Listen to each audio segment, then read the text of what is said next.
NMMS scholarship సాధించిన విద్యార్థులకు అభినందనలు.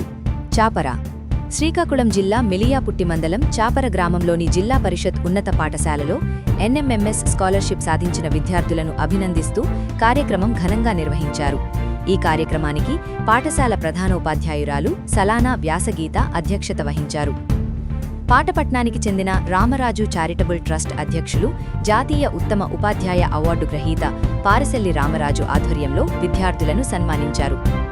ఈ సందర్భంగా ప్రధానోపాధ్యాయురాలు వ్యాసగీత, ట్రస్ట్ అధ్యక్షులు రామరాజు మాట్లాడుతూ, కృషి, పట్టుదల, దీక్ష ఉంటే ఏ లక్ష్యమైనా సాధించవచ్చని విద్యార్థులు నిరూపించారని అన్నారు. భవిష్యత్తులో మరిన్ని విజయాలు సాధించాలని విద్యార్థులకు ఆకాంక్షించారు. ఎన్ఎంఎంఎస్ స్కాలర్షిప్ సాధించిన విద్యార్థులు T Ramyasri, D Sruthi, S Hemacharan, G Yagapriya, B Kavyasri, T Varun Narayana, G Akhil, K Esther Rani, B Bhavan. ఈ కార్యక్రమంలో ఉపాధ్యాయులు, విద్యార్థుల తల్లిదండ్రులు, విద్యార్థులు పాల్గొన్నారు.